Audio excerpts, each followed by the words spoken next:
Shalom, selamat pagi, my beloved family. Terima kasih. Saya secara pribadi senang berkumpul, bahkan senang mendapat pengajaran dengan saudara-saudara sekalian. Pagi hari ini saya mau bersaksi bagaimana Tuhan itu baik. Saya pernah mengalami 3 bulan depresi. Depresi itu definisi adalah kehendak kita tidak terjadi atas keinginan. Jadi kita maunya ini, tetapi yang terjadi adalah ini. Dan 3 bulan itu saya kelihatannya baik, saya fine, saya bisa melayani, tetapi yang nomor satu adalah jiwa. Jiwa yang tidak tenang, jiwa yang kalau orang Jawa bilang gerasa gerusu, bahkan puncaknya kalau malam saya di atas jam 12, jam 1, jam 2, saya bisa berlari-lari keluar dari kompleks dan harus diikuti dengan beberapa satpam, ada 1 jam, 2 jam. Saya lari ke rumah sahabat-sahabat saya, bukan melalui pintu saya masuk, tetapi saya memanjat pagar. Kenapa terjadi seperti itu? Karena nomor satu adalah kita memberikan diri diintimidasi oleh iblis. Kita tidak tahu apa artinya Tuhan dalam hidup kita. Kita cuma tahu bahwa Tuhan itu ATM, Tuhan itu adalah gudang bulog. Tuhan itu selalu memenuhi kita. Kalau dia baik, kalau dia berikan kita sesuai dengan keinginan kita. Jadi singkat cerita, saya berobat di salah satu rumah sakit ternama, dikasih Valium 1 mg untuk saya boleh tidur malam, tetapi 3 hari saya tidak pernah tidur, mandi, tetapi tidak tidur. Saya cuma tidur berapa jam saja. Tuhan izinkan suami dan anak-anak tidak pernah memperdulikan saya, tetapi di tengah ketidakpedulian dunia, Tuhan mengirimkan kebetulan gembala saya dan istri, dan seluruh sahabat pelayanan saya memperbincangkan saya, membicarakan, mengintimidasi saya dengan dosa. Dan saya cuma merasa bahwa saya sendiri, tidak ada orang yang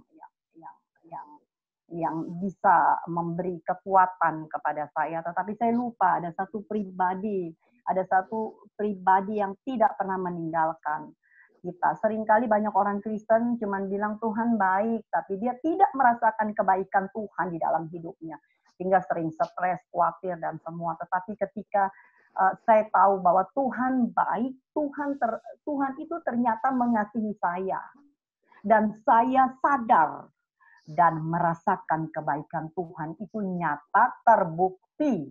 Ada banyak orang Kristen mengukur kebaikan Tuhan dengan materi uang, ya. Tetapi yang saya dapatkan bahwa kasih Tuhan itu tidak terbendung. Saya merasakan kebaikan seorang Bapa dalam hidup. Dan ketika saya merasakan kebaikan Tuhan, saya menangis, saya meluapkan emosi saya bisa berkomunikasi dengan Tuhan, ya. Padahal saya hamba Tuhan, saya melayani di pedalaman, di mimbar, saya melayani pelepasan. Saya ketika depresi, pelepasan beribu-ribu kali, nggak lepas-lepas depresi saya, tetapi ada satu pribadi yang melepaskan, itu adalah Yesus Kristus. Yesus tuh nggak bikin macam-macam. Dia nggak nyuruh kita ini dan itu dan ini dan itu. Tetapi dia cuma berkata bahwa aku mengasihi engkau. Dan saya merasakan kasih Tuhan itu yang membuat adrenalin saya, yang membuat kehidupan Tuhan itu merasuk sampai ke sumsum saya, sampai ke tulang-tulang saya. Sehingga saya bangkit, saya mandi, saya segar, dan saya tahu bahwa saya ini dikasihi karena saya anak Allah, bukan budak. Saya anak Allah yang melayani beliau, yang melayani Tuhan, melayani tetap. Kita hidup di bawah kasih karunia itu harus melayani. Karena Tuhan pakai anak-anaknya, bukan budaknya. Anak-anaknya, like father, like son, untuk mewartakan kabar benar. Kabar baik adalah kasih karunia. Singkat cerita, saya merdeka. Dan saya merasakan kemerdekaan itu nomor satu adalah di jiwa. Saya tidak hidup dengan ketakutan. Kalau kemarin saya depresi, saya selalu dibisikin naik dong ke kebetulan rumah tingkat, naik ke atap, buang diri aja kamu. Kamu itu nggak berguna. Kamu hamba yang nggak berguna. Sedemikian iblis selalu memberikan statement bahwa kita nggak berguna. Padahal kita ini biji mata Allah. Kita ahli waris kerajaan Allah bersama Yesus Kristus. Kita berhak atas setiap janji Allah. Iblis membolak-balik. Iblis hari-hari ini merusak gambaran Allah. Gambaran seorang Bapa di hati kita, di hidup kita. Sehingga kita sering menakar kebaikan Allah. Oh, kalau gua nggak ada uang dikasih makan. Kalau nggak ada, nggak dikasih, dia nggak baik. No. Dia selalu berikan kita kekuatan, ilmu, pengetahuan, hikmat untuk memperoleh apa yang kita butuhkan. Singkat cerita, terima kasih Tuhan Yesus. Makanya kalau bilang Tuhan baik, saya selalu kata titik. Karena nggak ada koma. Ada banyak orang Kristen Tuhan baik, koma kalau begini, kalau begini, kalau begini. Sesuai dengan mereka, sesuai dengan takaran. Bukan, Tuhan baik. Dan saya semakin tahu ketika Daud berkata, Allah mana yang dahsyat seperti Allahku? Gak ada Allah di kolong bumi ini. Ada banyak Allah, tetapi hanya satu Allah yang memberikan nyawa kepada kita. Gak ada yang seperti dia. Gak ada yang dahsyat. Kita harus merasakan kebaikan Allah. Saya berdoa biarlah di My Beloved Family ini hari-hari ini sadar. Ada banyak orang Kristen nggak sadar kalau saya. Sadar bahwa dia dikasihi Allah. Dikasihi Allah itu sudah lebih cukup. Paulus berkata, bagiku cukup kasih karunia. Cukup, dikasihi Tuhan itu cukup. Dikasih karunia Allah itu buat saya cukup, bahkan lebih cukup. Sehingga saya hari ini sebagaimana ada, itu karena Tuhan. Melayani di pedalaman itu bukan karena kekuatan saya, tetapi saya hanya mengatakan bahwa Tuhan baik. Hari ini kita melihat banyak kemiskinan, banyak ketidakberdayaan orang Kristen. Padahal mereka udah berusaha, perpuluhan itu semua. Ya sampai capek, bahkan sampai depresi. Saya mengalami depresi karena kecapean berusaha. Padahal Tuhan nggak ada kata berusaha. Hanya percaya saja kepada karya salib, hanya percaya bahwa dia baik, percaya akan janji Allah. Itu saja kata Gus Dur, kok repot. Dan ketika kita bertemu dengan orang miskin, mari kita katakan bahwa Tuhan mengasihi engkau. Karena ada banyak orang Kristen memblame dirinya bahwa dia ditolak Tuhan, dia dimarahi, dimurkai. Enggak, dia dikasihi Allah. Kemiskinan karena dia tidak berusaha, dia tidak bekerja sama dengan Allah. Saya cuma tutup dengan kesaksian ketika saya ada di satu daerah yang miskin. Ketika mereka bilang, mama enak, mama diberkati Tuhan karena mama dari keluarga bla bla, tetapi kami ini miskin. Tuhan ada di mana? Saya ke dokter dan dokter berkata bahwa tingkat depresi itu stres. Ketika kita tidak bisa menahan emosional kita turun ke level depresi, dan ketika level depresi saya sampai ke titik yang akan menuju ke gila. Dan beliau berkata bahwa stop untuk emosional, stop untuk mempunyai keinginan. Beliau berkata, kebetulan muslim, dan saya dikasih Valium 1 miligram untuk tidur malam, untuk menenangkan saraf.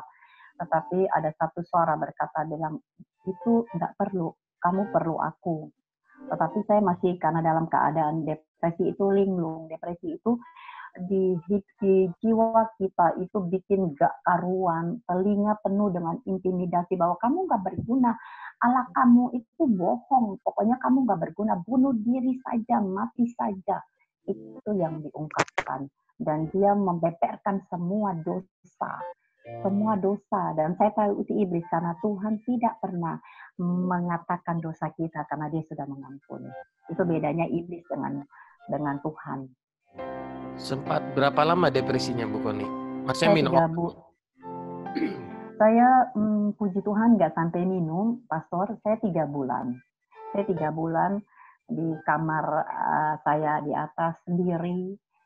Tidak kalau pergi ke halayak ramai orang pikir saya normal, tetapi ketika saya bertemu dengan orang banyak, saya histeris, saya ketakutan, jantung saya bisa sampai 100 lebih per menit, saya keringat dingin, Dan kalau saya di tengah keramaian, seperti orang ada yang membunuh saya. Itu ilusi, itu halu yang iblis berhasil taruh di pikiran saya. Ya, ya. Jadi setelah benar-benar merasakan kasih Kristus, baru Bu Koni mengalami kemerdekaan ya. Saya mengalami kemerdekaan dalam hati jiwa. Saya tahu bahwa saya bukan budak. Saya adalah anak Allah yang melayani sebagai hamba Tuhan. Bukan anak Allah aja terus duduk-duduk. Tidak. Anak Allah yang melayani, yang menjadi perpanjangan tangan Tuhan. Kita tetap melayani. Kalau tidak, siapa yang akan mewartakan kabar kasih karunia? Tetapi kemerdekaan yang kita terima, kita pergunakan sesuai dengan kehendak Allah, bukan kehendak kita. Kita bebas caci maki orang, kita sudah dibenarkan, bukan berarti kita bebas untuk ngatain orang, oh lu begini. No, kita sudah dibenarkan, kita justru merangkul jiwa-jiwa yang masih ada di dalam hidup dalam hukum Taurat, di dalam dosa. Jadi ada dorongan dari dalam untuk rindu untuk melayani sebagai ucapan syukur karena kasih Tuhan. Betul. Bagaimana peranan lingkungan? Lingkungan gimana? Pergaulan, memberikan kesempatan atau apa? Ya, saat ini saya bergaul, saya tahu status saya adalah anak Allah. Saya tidak bergaul dengan pencemooh. Saya tidak bergaul dengan orang-orang. Itu bukan karena saya merasa diri kudus, tetapi itu adalah habitat anak Allah. Bukan kita memilih, tetapi untuk bergaul itu kata bergaul itu kan kita duduk, kita ngobrol. Ya, kalau untuk say hello, kita tetap say hello dengan banyak orang, tetapi untuk bergaul, saya jaga pergaulan saya, dan Tuhan bawa orang-orang yang spesial, saya bilang, untuk saya. Jadi, Pastor, kita menjaga hati, otomatis juga harus menjaga pergaulan. Kalau kita menjaga hati terus kita bergaul dengan orang yang sembarangan, terus kita terkontaminasi, ya jangan salah Tuhan. Kita yang diberi hikmat Allah, pengetahuan Allah untuk dengan siapa kita bergaul, dengan siapa kita berteman, dengan siapa kita bersahabat. Bagaimana perkembangan Grace di Jakarta, Bu Koni? Kalau Grace di Jakarta, kalau komunitas saya seperti dengan Pastor Susilo, bahwa kami anak Allah, kami melayani, saya tanamkan kepada mereka. Tetapi memang saya pernah ada yang mereka berkata bahwa nggak usah melayani, yang melayani itu hambanya budak gitu. Tetapi buat saya status itu saya perlu bahwa anak Allah. Tetapi saya harus like father like son. Dalam arti itu bapaknya melayani, masa anaknya ongkang-ongkang kaki, anaknya juga melayani, anaknya juga, kita harus tahu status kita. Kalau saya anak Allah yang melayani, anak Allah menjadi perpanjangan tangan Tuhan. Jadi bukan anak Allah yang ongkang-ongkang kaki, anak Allah yang menuntut aja, Tuhan harus begini, enggak. Karena kita diberi value itu di dalam, kalau buat saya. Value itu yang mendorong kita, yang melakukan kegerakan, value itu yang memberikan kita punya belas kasihan kepada jiwa-jiwa, kalau buat saya, Pastor. Oke, thank you Bu Koni buat kesaksiannya. Sama-sama. Kita beri pujian bagi Tuhan Yesus. Tuhan Yesus, ya, Dia yang baik. Apapun latar belakang kita, mungkin apalagi kita dengar Bu Koni sempat depresi, dan bagaimana Tuhan memulihkan karena dimulai dari mengalami Kristus. Betul. Kehidupan kita hanya bisa berubah ketika kita mengalami pribadinya. Amin. Ini yang perlu kita sadarin sepenuhnya. Betul. Mari kita persiapkan hati kita untuk terima kebenaran firman Kristus. Kita tenangkan hati kita. Biarlah hati kita terbuka untuk setiap kebenaran firman Kristus. Makasih Tuhan.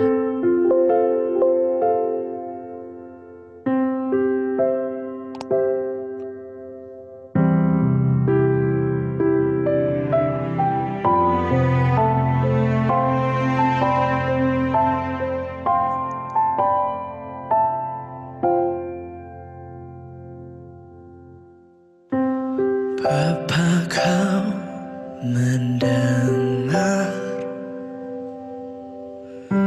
seruan hatiku, tak pernah kau lepaskan dari kasih-Mu. Lewat lembah kelam, kau temani aku. Roh-Mu bekerja selalu untuk kebaikanku.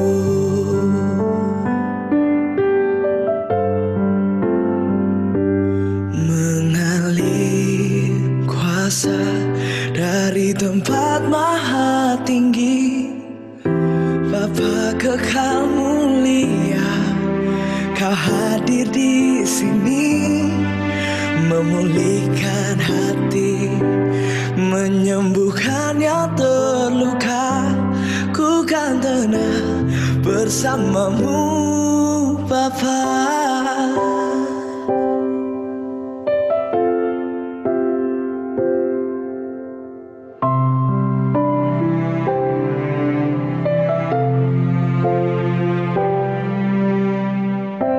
Lewat lembah kelam, kau temani aku. Roh-Mu bekerja selalu untuk kebaikanku.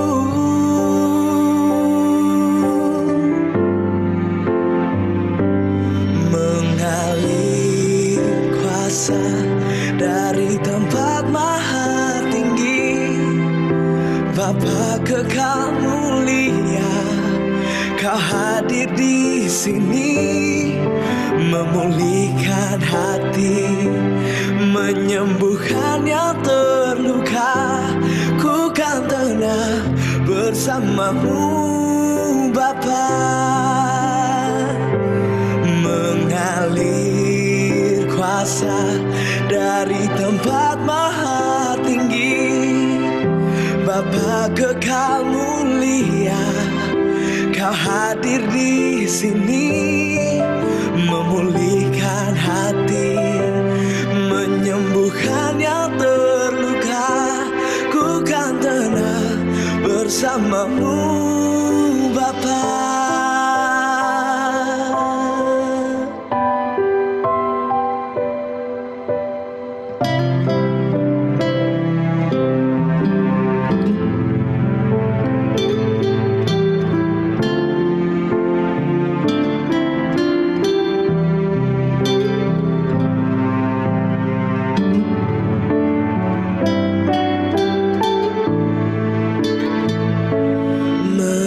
Mengalir kuasa dari tempat maha tinggi, Bapa kekal mulia, kau hadir di sini, memulihkan hati, menyembuhkan yang terluka. Ku kan tenang bersama-Mu, Bapa. Ku kan tenang bersama-Mu, Bapa. Ku kan tenang bersama-Mu, Bapa.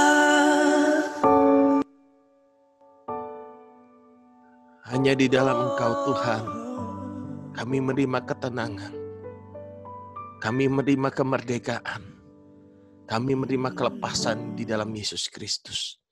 Terima kasih Bapa buat pagi hari yang luar biasa ini. Makasih buat kesaksian dari Bu Koni. Kami telah mendengar bahwa melalui kasih-Mu yang begitu besar, yang tanpa syarat dan tanpa batas, Engkau telah mencintai kami dalam segala keadaan. Dalam segala keadaan Engkau mencintai kami dengan kekurangan, keterbatasan, ketidakmampuan kami. Engkau telah mencintai kami. Makasih Tuhan Yesus, Engkau mengangkat kami menjadi anak-anak-Mu. Terima kasih Bapa, makasih Tuhan. Makasih buat pagi hari yang luar biasa ini. Dan Engkau telah memberikan Roh Kudus-Mu dalam hidup kami. Kau telah memberikan firman-Mu untuk kami boleh mengerti kebenaran firman-Mu. Sehingga kami bukan hanya dimerdekakan, tapi kami boleh hidup dalam kemerdekaan, memuliakan nama Tuhan bagi kemuliaan nama Tuhan Yesus Kristus. Terima kasih Bapa, makasih berbicara atas setiap kami. Pagi hari ini kami siap menerima kebenaran firman-Mu. Makasih Tuhan, dalam nama Yesus kami berdoa dan mengucap syukur. Yang siap menerima kebenaran firman Tuhan bersama saya berkata, amin. Oke, baik saudaraku, shalom. Shalom. Ya, pagi hari yang luar biasa, sekalipun ada gangguan teknis tadi. Ya, biasa kalau menggunakan IT begitu, saudara. Hanya Tuhan kita yang tidak pernah terganggu gitu ya. Ya, saudaraku yang dikasih oleh Tuhan, tema kita bulan ini berbicara tentang hidup dalam kemerdekaan Kristus. Saya ulangi, hidup dalam kemerdekaan Kristus. Tidak ada usaha manusia yang bisa menjadikan kita merdeka. Saya ulang, tidak ada usaha manusia yang bisa memerdekakan kita dari dosa. Kalau kita boleh merdeka, semua murni karena kasih karunia Tuhan. Tuhan yang telah memerdekakan kita, Dia bayar seluruh harga akibat dosa di atas kayu salib, supaya saudara dan saya mengalami kemerdekaan, hidup dalam kemerdekaan, dan memuliakan nama Tuhan. Nah, saudaraku yang dikasih oleh Tuhan, nanti sebelum saya lanjut lebih detail, saudara, saya ingin memberikan saudara gambaran sedikit tentang kasih karunia ini, saudara. Saya akan coba tunjukkan kepada saudara, teman-teman yang sudah mengikuti kelas pemuritan sudah pernah lihat ini, slide ini.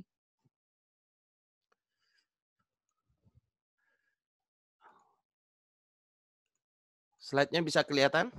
Ketika seseorang mengalami kasih karunia Allah, saudara harus melihat bahwa ini ayat-ayat tentang kita selamat karena anugerah Allah, bukan karena perbuatan kita. Ini sudah bicara tentang keselamatan, sama sekali tidak ada kaitan dengan perbuatan kita. Banyak orang-orang Grace masih berdebat di area sini, saudara. Kenapa berdebat di area sini? Karena selalu mengatakan, oh perbuatan tidak mempengaruhi keselamatan. Oke, itu baik, itu betul. 100% betul. Dan ketika saudara menerima Yesus menjadi Tuhan dan Juru Selamat, saudara dilahirkan dengan benih ilahi. Kalau masih manusia lama kita adalah manusia berdosa, benih dosa yang kita terima dari Adam, makanya Kejadian 6 ayat yang kelima, kecenderungan hati kita berbuahkan kejahatan semata-mata. Tapi yang perlu kita sadari penuh adalah ketika saudara menerima Yesus menjadi Tuhan dan Juru Selamat, saudara sudah bukan benih dosa lagi. Saudara adalah benih ilahi.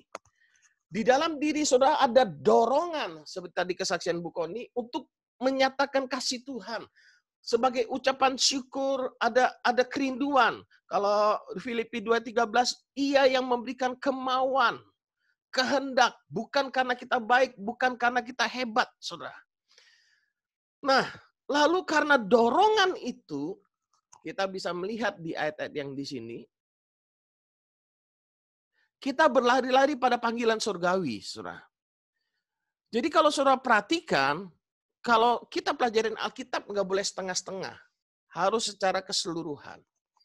Sebagai contoh, saudara lihat misalkan Efesus 2 ayat 8-9, saudara sudah bolak-balik, sebab karena kasih karunia kamu diselamatkan oleh iman, itu bukan hasil usahamu, tetapi pekerjaan Allah itu bukan hasil pekerjaanmu. Jangan ada seorang pemberian Allah, jangan ada seorang pun yang memegahkan diri. Ayat 10-nya jangan lupa, sebab kita ini adalah ciptaan Allah, diciptakan dalam Kristus Yesus untuk melakukan pekerjaan yang baik. Saudara. Lalu Titus 3 ayat yang kelima. Coba buka. Mari kita lihat. Titus 3 ayat yang kelima.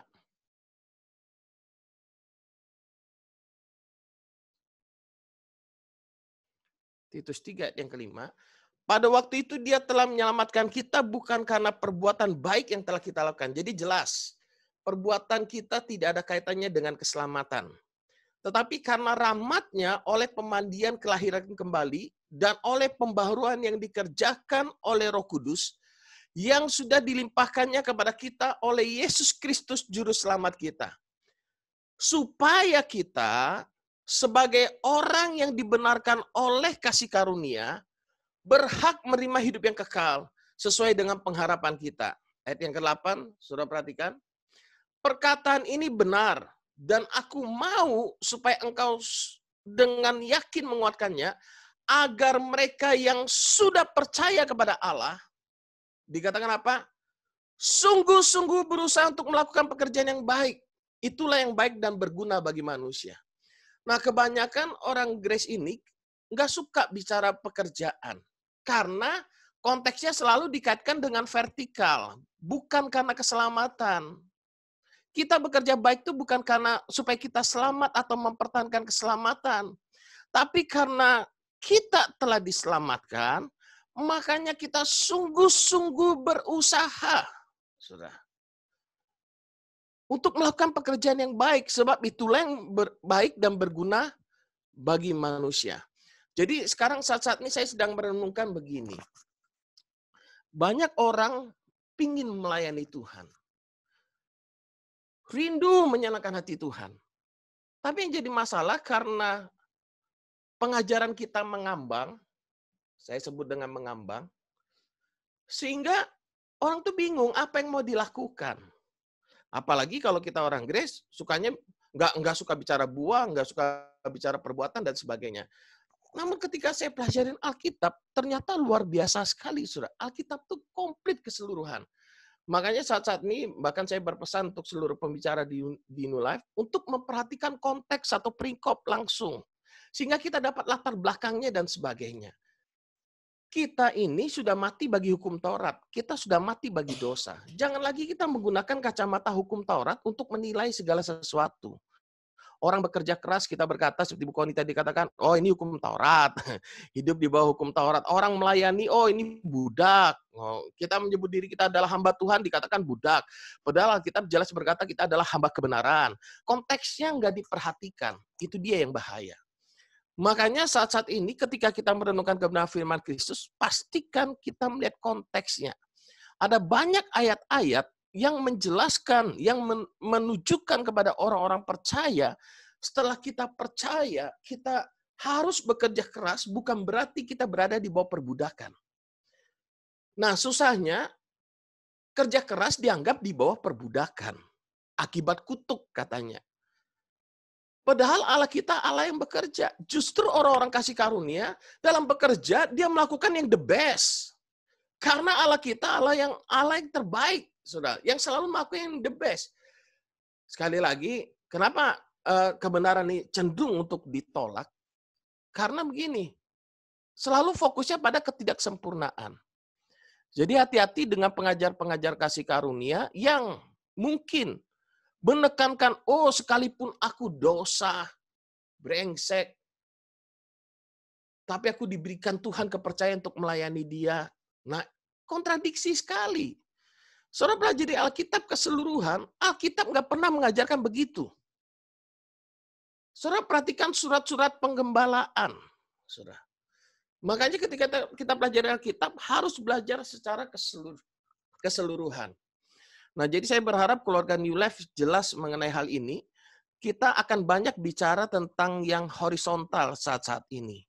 Kalau saudara tahu visi tahunan kita berlari-lari pada panggilan surgawi, itu berbicara hal yang horizontal, bukan hal yang vertikal.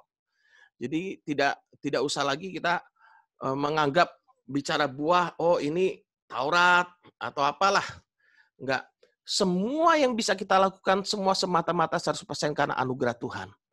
Makanya kita nggak bisa membanggakan perbuatan kita nggak bisa menyombongkan perbuatan kita. Karena kalau tanpa anugerah Tuhan, tanpa perkenanan Tuhan, kita nggak bisa berbuat apa-apa. Tapi bagaimana kita seperti Rasul Paulus yang tidak menyia-nyiakan kasih karunia Allah dengan bekerja keras, tapi bukannya Rasul Paulus yang bekerja sebenarnya. Kasih karunia yang bekerja dalam hidupnya. Nah, Alkitab mengajarkan kita tuh secara jelas kok, saudara. Jadi kalau kita pelajarin keseluruhan. Biasa misalkan, Kita seringkali berkata, tetaplah kerjakan keselamatanmu. Filipi 2 ayat 12, betul ya? Nah, tapi kita nggak pernah diuraikan bagaimana mengerjakan keselamatan. Makanya di buku Sanfodisen 1 kita, kebenaran yang memerdekakan, itu sudah dilengkapin. Ada baptis, memberi diri, melayani, dan sebagainya. Dan kalau saudara lihat, Filipi 2 ayat yang ke-12, misalkan seperti itu, Filipi 2 ayat yang ke-12. Saya ingin kita clear dulu sebelum kita bicara tentang hidup dalam kemerdekaan Kristus. Hai saudara-saudaraku yang kekasih, kamu senantiasa taat karena itu tetaplah kerjakan keselamatanmu. Oke, sekarang kalau misalkan saya sebagai keluarga New Life, saya diajarkan tetaplah kerjakan keselamatanmu. Maksudnya apa gitu kan? Makanya kita belajar saat-saat ini mengimplementasikan firman dalam kehidupan sehari-hari. Dengan takut dan gentar, bukan saja seperti waktu aku masih hadir, tetapi terlebih pula sekarang waktu aku tidak hadir. Karena Allah lah yang mengerjakan dalam kamu baik kemauan maupun pekerjaan menurut kerelaannya. Jadi Allah yang mengerjakan. Inisiatif semuanya dari Allah. Dorongan itu berasal dari Allah, bukan dari kita. Namun kita harus ingat kita masih hidup di dalam daging. Daging, dorongannya untuk keinginan daging, bukan keinginan roh. Makanya hari ini nanti saya akan membahas dari Galatia pasal 5 yang seringkali berbicara perbuatan daging dan keinginan roh. Saudara. Nah, kita berkata kita sudah mati bagi daging. Tapi realitanya kita masih hidup dalam daging. Berarti ada satu perjuangan. Nah, sebagian orang Grace nggak mau bicara tentang dosa. Padahal Alkitab berkata segala tulisan yang diilhamkan oleh Allah bermanfaat untuk mengajar, menyatakan kesalahan, memperbaiki kelakuan. Jadi kalau ada kesalahan, kita harus bilang kamu salah. Tapi di balik kesalahanmu, ingat ada kasih Kristus yang telah menebusmu. Yuk, kita sama-sama berlari pada panggilan surgawi. Perbaikin, tinggalkan manusia lama. Nah, kalau seperti itu banyak sekali ayat-ayatnya, saudara. Banyak sekali ayat-ayatnya yang seperti itu. Nah, lalu saudara lihat, Allah lah yang mengerjakan dalam kamu baik kemauan maupun pekerjaan menurut kerelaannya. Nah, bagaimana supaya kemauan Allah ini bisa bekerja dalam hidup kita, mengalir dengan begitu? Ayat 14 ya, saudara perhatikan, Filipi 2 ayat 14. Lakukanlah segala sesuatu dengan tidak bersungut-sungut dan berbantah-bantahan. Suruh melakukan. Dengan gak usah bantah-bantahan. Apa yang kita terima, percayai, lakukan. Makanya kenapa saya mengajarkan ikut Yesus itu prinsipnya sangat sederhana. Dengar dan nurut baik-baik. Sudah aman kita. Ketaatan itu nikmat. Walaupun kadang dak-dikduk. Kenapa ya? Karena kadang kita berjalan dalam lembah kekelaman, ada kesulitan, secara logika, aduh Tuhan, logikanya nggak masuk nih. Tapi Tuhan ngajarin kita untuk taat. Nah, di sana. Lalu saudara lihat lagi. Saya loncat aja langsung. Lakukan. Kemudian ayat 16. Sambil berpegang pada firman kehidupan. Jadi dalam mengerjakan keselamatan, kita harus bekerja, berusaha sungguh-sungguh, berpegang pada firman kehidupan, pelajari firman sungguh-sungguh, ulang-ulangi, hafal firman, renungkan firman, sehingga dia muncul terus dalam pikiran kita. Nah, jikalau kamu tinggal dalam aku dan firmanku tinggal dalam kamu, mintalah apa saja, maka kamu akan menerimanya. Apa saja yang diminta, itu bukan berarti kehendak daging kita. Karena kita mengerti firman, hidup kita hanya bagi Tuhan karena terkagum-kagum, maka yang menjadi kerinduan kita adalah kehendak Tuhan. Ketika kehendak Tuhan ada dalam hati kita, dan itu menjadi doa keinginan kita, maka apapun yang kita minta, pasti akan tergenapi. Jadi jangan ngambil ayat asal comot gitu ya. Kemudian, saudara lihat, Rasul Paulus berkata, tapi sekalipun darahku dicurahkan pada korban dan ibadah imanmu, dan seterusnya, saudara. Ketika mengerjakan keselamatan, mungkin ada pengorbanan. Ada daging yang gak enak, saudara. Kalau Rasul Paulus sampai benar-benar mengalami penderitaan, saudara. Aniaya. Tapi dia tetap terus. Begitulah hidup dalam keselamatan, mengerjakan keselamatan. Ayat 18, dan kamu juga harus bersukacita. Demikian. Dan kamu juga harus bersukacita demikian dan bersukacitalah dan aku. Jadi lakukanlah semuanya itu dengan sukacita. Itu contohnya. Jadi ada banyak ayat-ayat yang menjelaskan vertikal kita terima, lalu horizontal dengan sesama. Ini jelas, saudara. Jadi ketika ada dorongan dalam hatimu, berusahalah sungguh-sungguh untuk taat akan suara dorongan Roh Kudus ini yang sesuai dengan firman. Jadi jangan berbantah-bantahan lagi, gitu ya. Makanya dia berikan firman supaya kita mengerti secara keseluruhan. Jadi ini harus jelas ini, Saudara. Bicara keselamatan karena kasih karunia-Nya bukan karena perbuatan kita. Tapi kalau bicara tentang upah, itu karena kasih karunia-Nya kita bertindak. Tuhan melihat perbuatan, bicara tentang upah, baik atau jahat, Tuhan akan perhitungkan. 2 Korintus 5 ayat yang ke-10. Saudara. Jadi bicara tentang kepercayaan dalam pelayanan, Tuhan melihat kesetiaan. Tuhan mencari orang yang dapat dipercaya. Orang yang bertanggung jawab, percayakanlah itu kepada orang yang dapat dipercaya. Nah, ini harus jelas dulu, Saudara. Dulu awal-awal kasih karunia saya bingung. Kenapa saya bingung? Saya sampai ikut seminar, pertanyaan saya cuma satu. Kasih karunia bukan karena perbuatan. Lalu bagaimana dengan hidup sehari-hari ini? Kita nggak perlu berbuat apa-apa karena kasih karunia Allah. Ketika ada orang berbuat salah, nggak perlu ada disiplin karena kasih karunia Allah. Ketika berarti nggak perlu ada aturan lagi karena kasih karunia Allah. Nah itu saya tanyakan ke beberapa hamba-hamba Tuhan. Nah waktu itu kita di Indonesia masih baru, masih mula-mula. Jadi kita banyaknya tahap awal kita harus terbuka dulu tentang keselamatan ini karena kasih karunia-Nya. Seperti Bu Koni ngomong tadi, karena kasih Tuhan yang begitu besar, kita ngalami, kita jadi jatuh cinta, pinginnya berdoa, renungkan firman, baca firman tuh jadi kayak hidup, pinginnya bagi kepada orang lain, sudah nggak orientasi uang, nggak orientasi segala sesuatu yang lain, semuanya benar-benar murni karena kasih Tuhan. Jadi kita pelajari Alkitab, step by step-nya. Pertama, kita perlu belajar merenungkan firman. Kita perlu punya Bapak rohani yang mengingatkan kita. Pergaulan sangat penting. Nanti kapan-kapan kita akan bahas tentang pergaulan. Bagaimana saudara hidup dalam keselamatan, saudara harus memilih pergaulan. Pergaulan yang buruk merusak kebiasaan yang baik. Seperti Bu Koni tadi katakan bahwa memilih pergaulan itu juga anugerah Allah. Nah, ketika saudara menyadari kehadiran saudara-saudara seiman, Bapak-Bapak rohani, anak-anak rohani itu merupakan anugerah Tuhan, maka akan mudah kita untuk taat. Sebagian orang mengalami kesusahan. Kenapa mengalami kesusahan? Karena mereka memiliki pengalaman yang pahit dengan pemimpin rohani, Bapak rohani di atasnya. Dan kenapa orang kebanyakan mengalami kekecewaan? Karena apa yang mereka inginkan tidak mereka dapatkan. Makanya kenapa saya katakan bahwa salah satu penyebab luka batin, cara berpikirnya orang luka batin itu begini.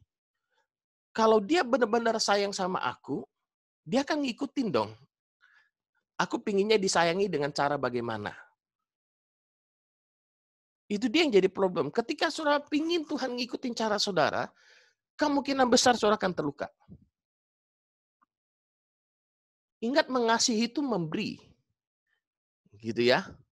Mengasihi itu memberi. Makanya sebagai gembala, kalau kita lihat sekarang ini pengajaran makin terus berkembang, universalisme makin berkembang, pengajaran-pengajaran yang melenceng dari firman Allah makin berkembang. Makanya saya berpikir kita harus, tanggung jawab saya adalah menjaga, memberitahu saudara kebenaran yang secara utuh. Saya percaya ini belum final semua.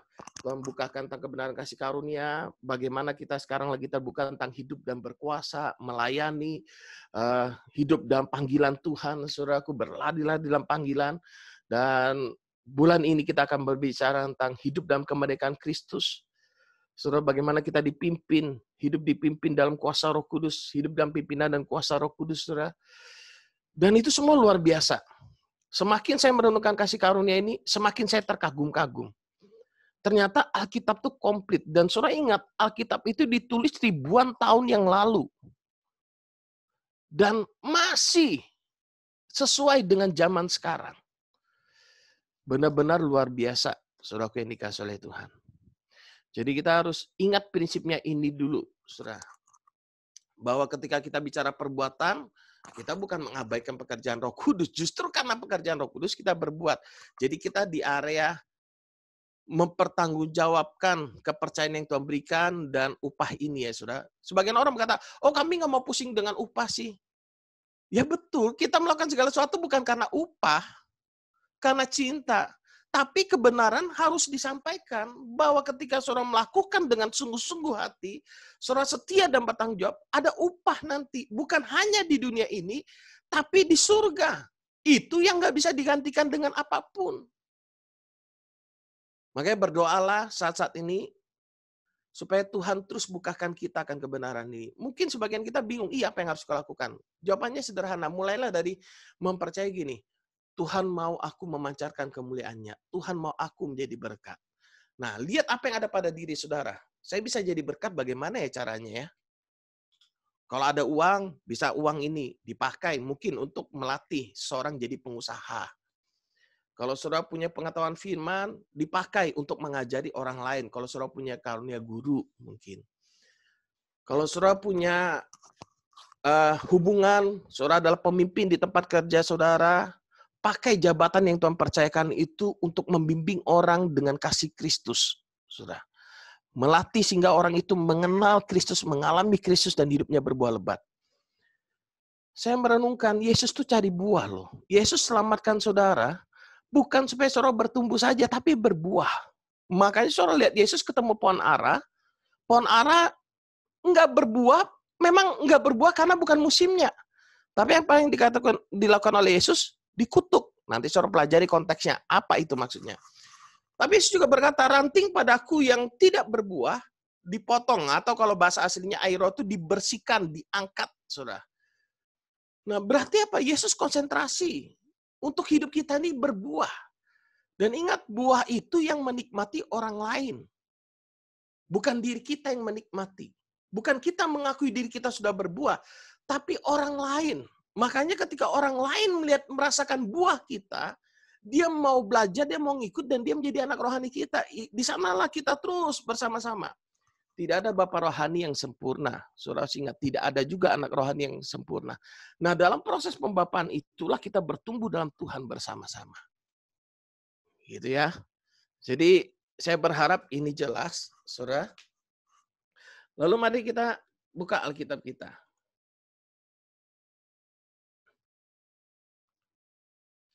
Oke, ini ayat lain, 2 Petrus 1 ayat 2. Kalau saudara lihat ini kan sering saya ngambilnya ayat yang kedua, ayat yang ketiga, sama yang keempat saja, saudara biasanya.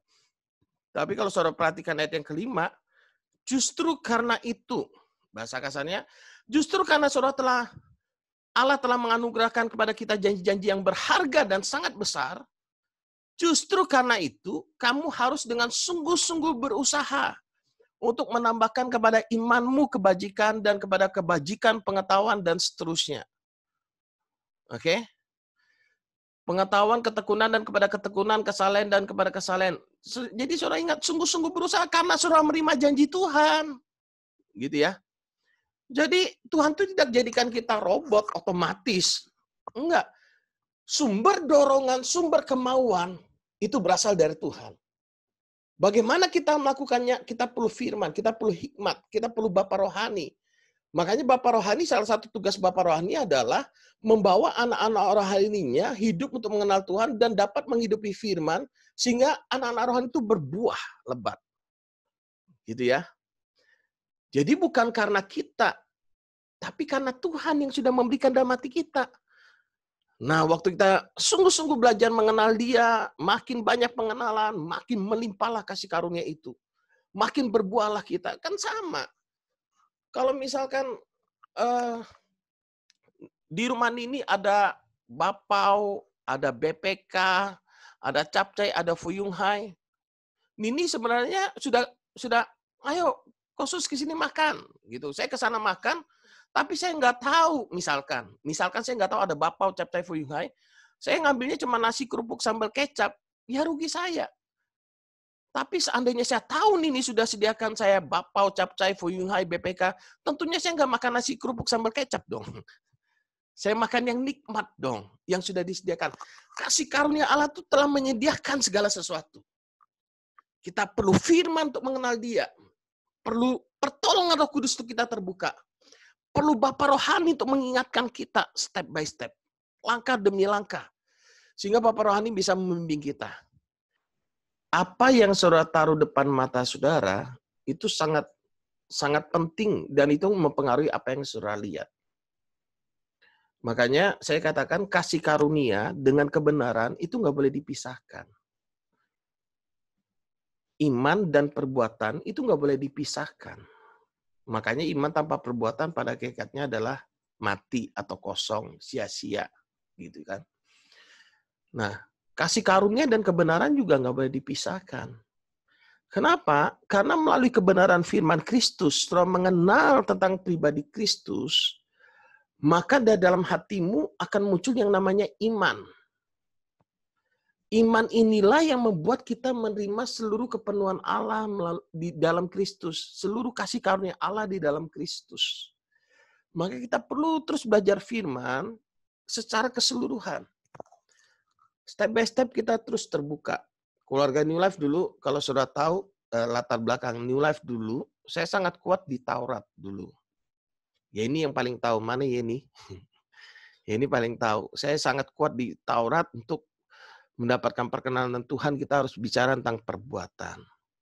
Lalu kita terbuka kebenaran kasih karunia. Kasih karunia Allah datang dalam hidup kita, kita terbuka, oh bukan karena perbuatan. Nah sekarang Tuhan bawa kita lagi untuk lebih dalam lagi untuk mengenal, oh ternyata kasih karunia itu menghasilkan buah. Buahnya itu nggak otomatis dorongan untuk saudara lahir baru hati saudara dibersihkan dengan firman Alkitab katakan. Bicara tentang hati, itu berbicara tentang pikiran, perasaan, dan kehendak kita. Jadi kalau saudara lihat dalam bahasa Ibrani atau bahasa Yunaninya, contohnya dari yang bahasa Ibraninya, dari dalam hatimu akan terpancar, jagalah hatimu dengan segala kewaspadaan, sebab dari situlah terpancar kehidupan, gitu kan ya. Nah kata hati di sana itu berbicara pikiran, perasaan, dan kehendak kita. Nah, pikiran, perasaan, dan kehendak kita sangat dipengaruhi oleh pergaulan. Sangat dipengaruhi oleh buku-buku yang kita baca. Sangat dipengaruhi oleh pergaulan. Memang betul seperti Bu Koni tadi katakan bahwa memang ada orang-orang yang dalam tanda petik menyalahgunakan kasih karunia Allah. Karena kasih karunia Allah mereka hidupnya sembarangan. Kemudian jadi bebas gitu loh. Makanya kenapa kebenaran kasih karunia awal-awal di Indonesia, sebagian kita yang terbuka kebenaran kasih karunia cenderung ditolak. Kenapa? Karena pada dasarnya kita salah penerapan yang vertikal, kita terapkan horizontal. Jadi makanya ada orang-orang yang nggak ke gereja nggak ada masalah, gitu ya. Memang esensi dari ibadah bukan tempat, bukan musik, tapi hati. Penyembahan itu berbicara sesuatu yang keluar dari dalam hati karena mengalami kasih Kristus. Itu penyembahan sebenarnya. Jadi saudaraku, kita harus jelas dulu kebenaran tentang kasih karunia ini supaya lebih enak. Nah, bulan ini kita berbicara tentang hidup dalam kemerdekaan Kristus. Kalau bulan lalu kita bicara hidup dalam pimpinan dan kuasa Roh Kudus, untuk saudara mengalami kemerdekaan, saudara nggak bisa meninggalkan hidup dalam pimpinan dan kuasa Roh Kudus. Sebelumnya kita bicara mati bagi diri sendiri, saudara. Nah, ini satu kesatuan semua, saudara. Satu kesatuan. Mari kita lihat Alkitab kita. 1 Petrus 2 ayat yang ke-15. 1 Petrus 2 ayat yang ke-15. 1 Petrus 2 ayat 15. Sebab inilah kehendak Allah, yaitu supaya dengan berbuat baik kamu membungkam kepicikan orang-orang yang bodoh. Ayat 16, ini yang menjadi poin saya. Hiduplah sebagai orang merdeka, dan bukan seperti mereka yang menyalahgunakan kemerdekaan itu untuk menyelubungi kejahatan-kejahatan mereka, tetapi hiduplah sebagai hamba Allah. Saudara telah dimerdekakan dalam Kristus. Ada dorongan, ada kemauan yang Tuhan berikan, ada kerinduan yang Tuhan berikan. Pelajari firman sehingga kita mengerti step by step-nya apa yang perlu kita lakukan. Saudara, kita berbuahkan kebenaran di sana. Kita diajari bagaimana mengasihi, bagaimana melayani dengan hati. Kadang lewat peristiwa terjadi konflik, ada Bapak Rohani mengingatkan kita, dan sebagainya. Saudara, bertumbuhlah dalam kasih karunia dan pengenalan akan Allah. Waktu pengenalan kita benar, reaksi kita pasti benar terhadap segala sesuatu. Nah, Saudara, dan hari ini kalau saudara tahu Galatia pasal 5, pasti kebanyakan orang berbicara perbuatan daging dan buah roh, perbuatan daging dan buah roh. Kita akan lihat sebentar apa sebenarnya yang dikatakan oleh Galatia pasal 5. Kita lihat Galatia pasal 5 yang pertama. Supaya kita sungguh-sungguh merdeka. Kristus telah memerdekakan kita. Bukan usaha kita, bukan perbuatan kita. Ini garis bawain. Jadi kalau saudara mau hidup dalam kemerdekaan, saudara sadar, saudara adalah orang merdeka karena Kristus. Kristus telah memerdekakan kita, karena itu berdirilah teguh dan jangan mau lagi dikenakan kuk perhambaan. Saudara. Perhambaan ini kalau saudara lihat peringkopnya, bicara perhambaan oleh keinginan daging, perbuatan daging, hamba dosa. Lalu saudara lihat Galatia 5:13, saya loncat dulu, nanti baru kita lihat pelan-pelan. Saudara-saudara, memang kamu telah dipanggil untuk merdeka. Tetapi janganlah kamu mempergunakan kemerdekaan itu sebagai kesempatan untuk kehidupan dalam dosa. Melainkan layanilah seorang akan yang lain oleh kasih. Pelayanan kita tuh digerakkan karena kasih. Bukan di bawah hukum Taurat, karena kita takut Tuhan marah, karena supaya mendapatkan perkenanan Tuhan, supaya dapat berkat. Bukan, karena kasih semata-mata kita melayani. Kadang karena kasih, saudara harus mempertahankan, maksudnya berdiri teguh tuh hidup dalam kebenaran, daging saudara terasa sakit gitu ya. Tapi yang nggak apa-apa, di sanalah kasih memang. Kalau saudara tahu latar belakang kitab Galatia, ini adalah banyaknya orang Yahudi Kristen yang mempercayai bahwa bila orang non-Yahudi mau menjadi orang percaya, mereka harus disunat. Itu latar belakangnya dulu, saudara. Berarti orang non-Yahudi yang mau percaya, mereka harus melakukan hukum Taurat. Makanya saudara baca Galatia pasal 5 ayat yang kedua. Mari kita lihat. Galatia pasal 5 ayat yang kedua. Sesungguhnya aku Paulus berkata kepadamu, jikalau kamu menyunatkan dirimu, Kristus sama sekali tidak akan berguna bagi kamu. Jadi ini merdekanya, merdeka dari hukum Taurat, merdeka dari dosa. Saudara. Lalu ayat yang keempat, saudara lihat aja ayat yang keempat. Kamu lepas dari Kristus. Jika kamu mengharapkan kebenaran oleh hukum Taurat, kamu hidup di luar kasih karunia. Nah, makanya saudara secara cepat saja, kalau saudara mau pelajari tentang kasih karunia di kelas tentang hukum Taurat di kelas pemuritan sudah disampaikan. Saudara kurang jelas, nanti saudara tinggal minta bahannya. Saudara. Nah, karakteristik orang yang sudah merdeka adalah dia tidak hidup, yang pertama, tidak hidup di bawah hukum Taurat. Katakan bersama saya, tidak hidup di bawah hukum Taurat. Karena kalau orang hidup di bawah hukum Taurat, dia lepas dari Kristus di sana. Jadi apapun yang kita lakukan bukan karena hukum Taurat. Perbuatan baik, perbuatan besar, penginjilan yang saudara lakukan, pengorbanan yang saudara lakukan, bukan berarti kita hidup di bawah hukum Taurat, kan? Tapi kita hidup di bawah hukum kasih. Kasih itu memberi. Kasih itu rela menderita. Kasih itu mengampuni. Jadi kalau kita hidup di bawah kasih karunia Allah, kita tidak hidup di bawah hukum Taurat. Orang yang hidup tidak di bawah hukum Taurat tidak mengandalkan perbuatannya untuk mendapatkan perkenanan Tuhan. Orang yang hidup di bawah kasih karunia Allah tidak mengandalkan perbuatannya untuk mendapatkan perkenanan Tuhan. Itu bedanya. Kalau di bawah hukum Taurat, saudara melakukan supaya untuk mendapatkan perkenanan Tuhan. Jika kau baik-baik, maka berkat, kalau enggak kutuk. Ada ancaman di sana. Tapi kasih karunia enggak. Kasih karunia itu membuat kita rela mati dalam panggilan Tuhan. Bukan berarti kita hidup di bawah hukum Taurat. Itu harus jelas dulu, saudara. Orang yang merdeka, dia melakukan segala sesuatunya itu karena dasar kasih. Oke? Dia tidak hidup di bawah hukum Taurat. Katakan bersama saya, tidak hidup di bawah hukum Taurat. Yang kedua, kita baca Galatia 5 ayat yang kelima. Saya cepat, nanti di rumah saudara baca lagi ya. Keseluruhan. Ini bagus sebenarnya. Sebab oleh roh dan karena iman, kita menantikan kebenaran yang kita harapkan. Yang kedua yang saya catat, yang saya pelajari bagaimana karakteristik orang yang merdeka, dia hidup dalam iman dan pengharapan. Bahkan sekalipun tidak ada dasar untuk berharap, dia tetap percaya kepada Allah. Nah, kondisi-kondisi saat ini, banyak kita nggak punya dasar untuk berharap. Kita nggak bisa meletakkan dasar kita pada keadaan. Kalau keadaan menjadi dasar kita, teman kita, sahabat kita, orang, manusia menjadi dasar kita nggak punya dasar di sana. Kristus yang jadi dasar iman kita. Kristus yang menjadi dasar pengharapan kita.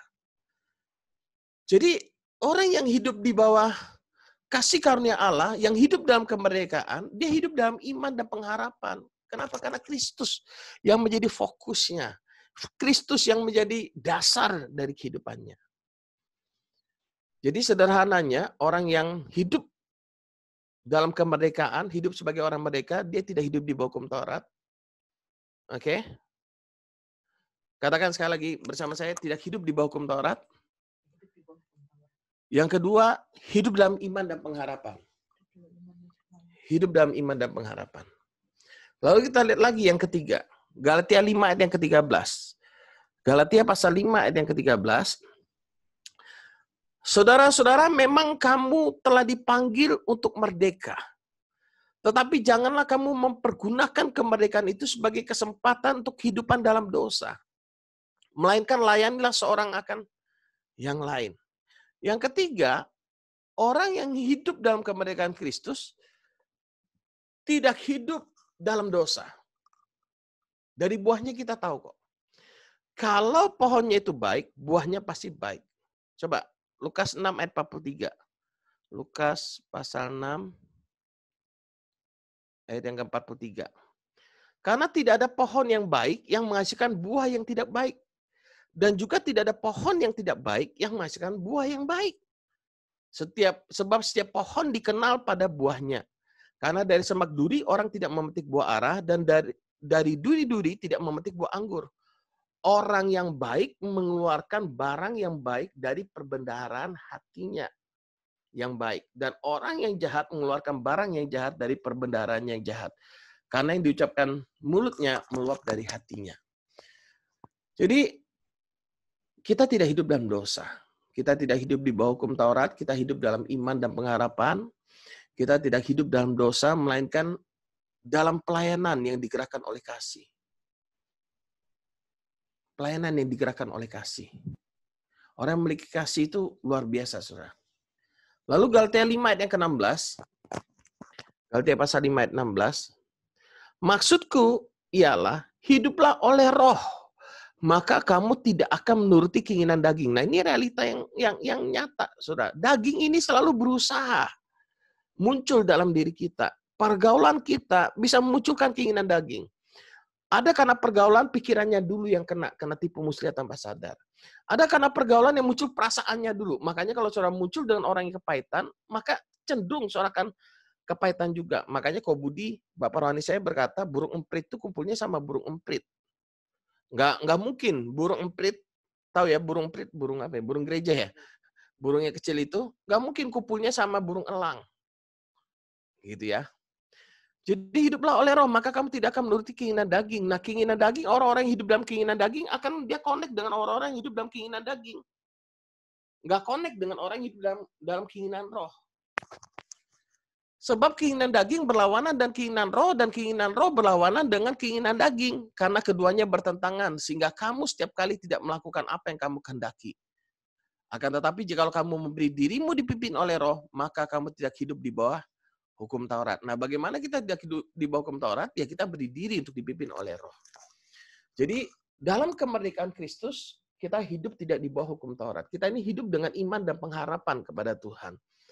Betul ya? Jadi, dengan iman dan pengharapan kepada Tuhan, kita tidak hidup dalam dosa. Dan bukan hanya sampai di sana, bagaimana kita tidak hidup dalam dosa, kita harus mengikuti pimpinan roh. Tuhan untuk menjaga kita, dia berikan firman, dia berikan Roh Kudus, dia berikan saudara-saudara seiman. Saudara, ingat belajar itu bukan hanya dengan yang di atas kita, dengan Bapak rohani, tapi dengan anak rohani. Saya belajar banyak. Saya belajar terbuka untuk Tuhan berbicara kepada saya melalui kebenaran firman-Nya, melalui siapapun. Makanya saudara perhatikan yang khotbah di New Life, anak-anak rohani, saya belajar mendengar, saya melihat teladan hidup, gitu ya. Jadi kita bisa saling melengkapi. Ketaatan menjadi hal yang sangat penting untuk hidup dipimpin oleh Roh. Seorang tidak taat karena tidak mengenal. Dulu waktu awal-awal saya misalkan awal-awal merintis New Life, saya mengalami ketakutan masalah keuangan. Gimana nanti biaya hidup dan sebagainya. Tapi karena Roh Kudus memperkenalkan dirinya, dia pimpin saya, oh ternyata Tuhan tuh pelihara saya dengan baik. Dari awal Tuhan pelihara dengan caranya yang ajaib. Akhirnya saya nggak pernah khawatir lagi masalah keuangan. Kalau ada kekhawatiran pun secara logika normal, tapi dari hati saya nggak ada kekhawatiran. Jadi orang khawatir misalkan saya dulu. Saya sampai ngomong sama istri saya, bertahan berapa lama ya setelah kita keluar dari gereja lama ini dan tidak bekerja melayani Tuhan? 3 bulan, 6 bulan? Saya bilang, padahal uang untuk bertahan 1 bulan aja nggak ada saat itu. Tapi hingga saat ini Tuhan pelihara dengan caranya yang ajaib. Karena Tuhan memperkenalkan dirinya melalui firman, lalu dia bawa saya dalam pengalaman, muncul trust. Muncul iman, rasa percaya itu kepada Tuhan. Akhirnya kebimbangan hilang. Ketika kita dipimpin oleh Bapak rohani kita, pemimpin rohani, gembala, dan sebagainya, kalau kita tidak mengenal, kita juga nggak trust. Nggak percaya. Tapi kalau kita mengenal dan baik, kita tahu motivasi hatinya, kita tahu maksudnya, kita mendengar secara keseluruhan, akan muncul trust. Maka kita akan mudah untuk taat. Orang nggak taat juga bisa karena ada tipu muslihat iblis dalam dirinya. Ingat, ciri-ciri orang kena tipu, tidak sadar sedang kena tipu, dan saudara harus tahu yang salah dikira benar, yang benar dikira salah. Makanya kenapa saran saya buat kita semua, kalau misalkan saudara pelajarin sesuatu yang saudara bingung, yuk kita diskusi. Jangan sampai kita salah ini berlarut-larut, saudara. Saya bersyukur keluarga New Life kalau ada bingung, saya juga tadi tanya misalkan tentang renungan dan sebagainya, kita bisa diskusi sehingga saya bisa kasih masukan. Di luar sana banyak perdebatan. Banyak sekali pengajaran-pengajaran yang aneh-aneh. Kita diskusikan, gitu ya. Jadi termasuk pengajaran kasih karunia. Saya barusan di-invite dalam grup kasih karunia, saudara. Aduh, memang agak berat ketika kacamata yang dipakai berbeda. Tentunya kalau saya pakai teropong, nih ada teropong nih, dengan nggak pakai teropong hasil penglihatannya pasti berbeda. Saya pakai kacamata hitam sama enggak hasilnya pasti berbeda. Makanya ketika kita belajar Alkitab, kita harus belajar merendahkan hati. Apa sih kata firman? Kalau apa yang selama ini kita pahami kurang pas dan ada tambahan yang Tuhan pelengkapi, kita belajar terima di sana. Maka kita akan bertumbuh dan tidak terus berada dalam tipu muslihat iblis yang tanpa kita sadari. Orang juga susah taat karena keinginan. Kalau Galatia 5 jelas keinginan daging gitu ya. Terlalu fokus pada masalah, kita jadi susah loh mempercayai Tuhan. Lalu kita juga susah taat karena luka batin, saudara. Selama kita belum mati terhadap diri kita sendiri, kita nggak bisa dipimpin oleh Roh. Kalau kita masih mau terus ngikutin keinginan daging kita, maaf seperti kesaksian Bu Koni tadi, bakalan depresi, stres ya Bu Koni ya. Bahkan Tuhan pun disalahkan. Awalnya nyalakan pasangan mungkin. Nyalakan anak-anak, nyalakan orang sekitar, nyalakan pemimpin rohani, nyalakan Tuhan akhirnya. Bahaya, saudara. Kalau kita hidup dalam keinginan, biarlah setiap keinginan kita hanya keinginan Tuhan yang hadir dalam hidup kita. Jadi bukan kita lagi. Makanya ketika kita menyadari kita ini adalah anak-anak lahir baru, kita punya hati anak, mau belajar, mau diajar, mudah sekali untuk taat. Semalam saya chat dengan seorang diskusi tentang ketaatan. Dia berkata, taat itu mudah. Betul. Sekarang dia baru mulai ngerti. Ketika dia fokus pada keinginannya, dia nggak bisa ngerti. Taat itu mudah, menyenangkan, saya bilang. Dan bukan hanya mudah dan menyenangkan, bahkan nikmat. Ketaatan itu manfaatnya bagi kita, bukan bagi orang lain. Makanya Alkitab berkata, taatilah pemimpin-pemimpinmu sebab mereka berjaga-jaga atas jiwamu. Berjaga-jaga. Ada yang berdoa, ada yang memperhatikan pertumbuhan. Taat tuh enak. Semalam saya pembapaan sama Ko Budi, enak banget. Berapa kali? 40 menit kami. Pembapaan dengan anak-anak Ko Budi yang di luar kota Surabaya. Saya sampai sekarang masih dibapain, Surah. Ko Budi masih tanya. Ko Budi ngecek pengajaran saya. Ko Budi mau tahu bagaimana perkembangan teologi yang saya punyain semua. Sehingga kalau ada yang kurang pas, dia bisa beritahu. Dan puji Tuhan luar biasa sampai sekarang. Dari dulu terbuka tentang kasih karunia, Bapak rohani saya ini Bapak rohani yang luar biasa. Dia bisa marahin saya di rumah saya. Makanya waktu pembapaan saya bercanda sama dia. Kalau dia bukan Bapakku, sudah kutunjukkan pintu jalan keluar, aku bilang. Kenapa? Lalu teman yang lain berkata, untung Bapak. Saya berkata, iya aku tunjukkan pintu jalan keluar untuk ngajak makan cabai hijau. Bercanda, Saudara. Kenapa? Karena memang ketika pengajaran itu diberikan, didikan itu diberikan, kadang tidak mendatangkan sukacita, kata Alkitab. Tapi semuanya untuk kebaikan. Pak Andi Aineri mungkin buat keputusan dalam hidupnya yang tersulit, mungkin harus pindah ke Amerika dulu berapa saat, betul ya? Kalau orang nggak ngerti, mungkin orang berkata, kok nggak sayang anak sih? Tega banget sih, gitu kan ya? Tapi kan apa yang dilakukan maksudnya itu baik, betul ya? Dan sekarang kelihatan buahnya. Kalau dulu mungkin nggak ngerti. Dulu waktu Yeni awal mungkin rasa sedih, nggak ngerti, dan sebagainya. Campur aduk mungkin gitu kan. Tapi Tuhan itu baik, amin.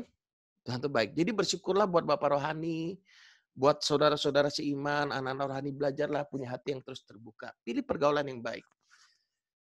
Jadi Galatia 5 ayat yang ke-24. Jadi orang yang karakteristik orang hidup dalam kemerdekaan Kristus adalah tidak hidup di bawah hukum Taurat, hidup dalam iman dan pengharapan, betul ya? Tidak hidup di dalam dosa, betul kan? Tidak hidup dalam dosa, dan yang keempat adalah hidup menurut roh. Yang terakhir, yang kelima, Galatia 5 ayat 24, barang siapa menjadi milik Kristus, ia telah menyalibkan daging dengan segala hawa nafsu dan keinginannya. Jikalau kita hidup oleh roh, baiklah hidup kita juga dipimpin oleh roh. Dan janganlah kita gila hormat, dan janganlah kita saling menantang dan saling mendeki. Jadi kita nggak mungkin gila hormat, saling menantang, saling mendeki ketika kita sudah mati secara daging. Biarlah kemuliaan Kristus terpancar dari setiap kehidupan keluarga New Life. Orang bukan hanya melihat pengajaran kita, tapi orang bisa merasakan buahnya dari teladan hidup. Makanya kenapa saya katakan bahwa orang yang dewasa itu pasti terasa buahnya. Walaupun buahnya itu nggak sempurna. Walaupun buahnya itu belum banyak, tapi pasti ada buahnya. Karena tergantung kebenaran yang dia terima. Makin banyak kebenaran dia terima bagaimana hidup dan berkuasa dalam area keuangan, keuangannya merdeka, maka keuangannya akan berbuah. Misalnya maksudnya, dia menerima bagaimana hidup dan berkuasa dalam membangun hubungan, maka hubungannya akan berbuah. Dalam rumah tangganya akan berbuah. Dalam area kejiwaan, gitu ya, menjaga emosionalnya dengan baik, mengalami kasih Kristus dan menyadari benar-benar kehadiran Kristus, identitas diri dan benar, mengenal Tuhan dan benar, maka dia akan berbuah lebat di sana. Kita semua telah dimerdekakan oleh Kristus, amin. Kita bukan berusaha untuk menjadi merdeka, tapi biarlah jiwa kita yang sudah dipulihkan, yang sudah diperbarui, sudah dimerdekakan ini, kita hidup dalam kemerdekaan Kristus dan buahnya itu terasa oleh banyak orang. Oke? Jadi sumbernya tetap adalah Tuhan. Oke, mari kita ambil waktu tenang sejenak, kita berdoa, dan kita persiapkan roti dan anggur kita, untuk kita masuk dalam perjamuan kudus.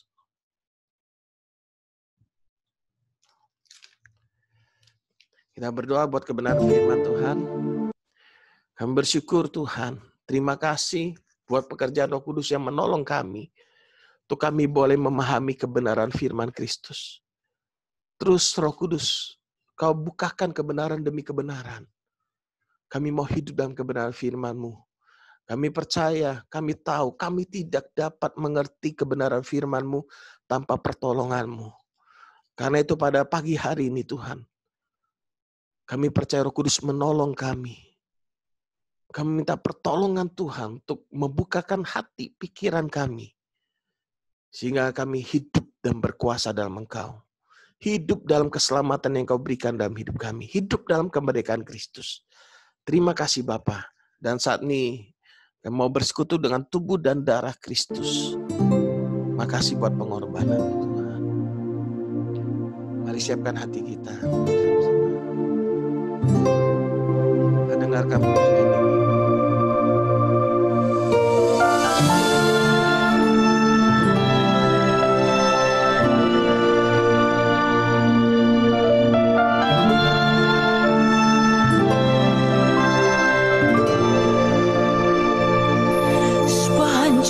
Via Dolorosa di siang yang membara, berdesakan rakyat mengiringinya.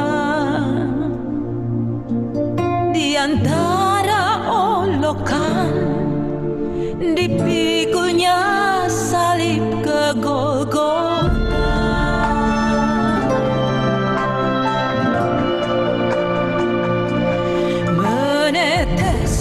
Darah dan peluh dari tubuh yang letih, tanpa ampun cambuk pedih menderanya. Namun langkahnya pasti menapak jalan kematiannya.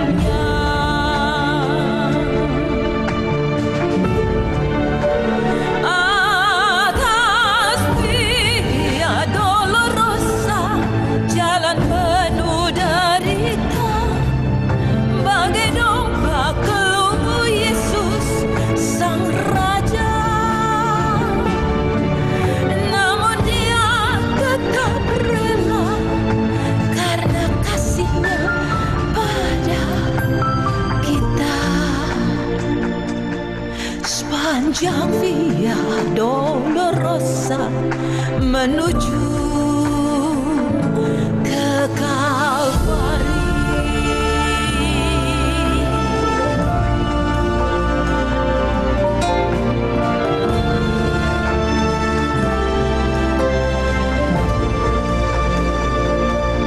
Menetes darah dan peluh dari tubuh yang letih, tanpa ampun cambuk pedih menderanya.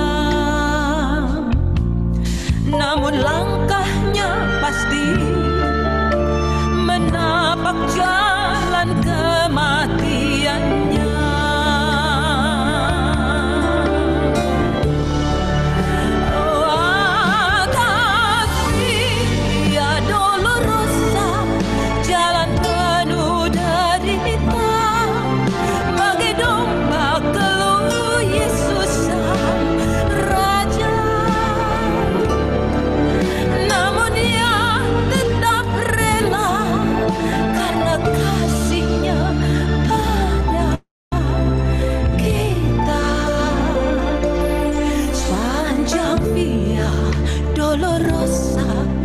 Menuju ke Kalvari.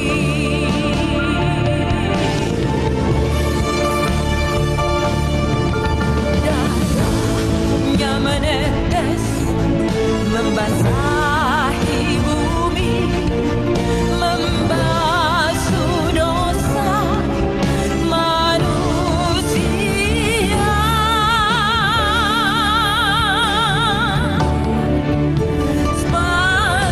Namun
Mari kita makan dan iman dalam nama Yesus.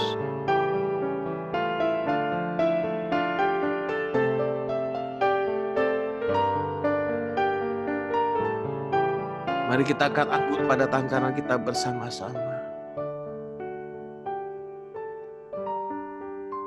Inilah darah Yesus Kristus. Setiap tetesan darahnya membersihkan dosa saudara dan saya sekali untuk selama-lamanya. Saudara-saudaraku yang dikasihi oleh Tuhan Yesus, bukankah anggur yang berada pada tangan kanan kita ini adalah persekutuan kita dengan darah Kristus? Mari kita minum dengan iman dalam nama Yesus.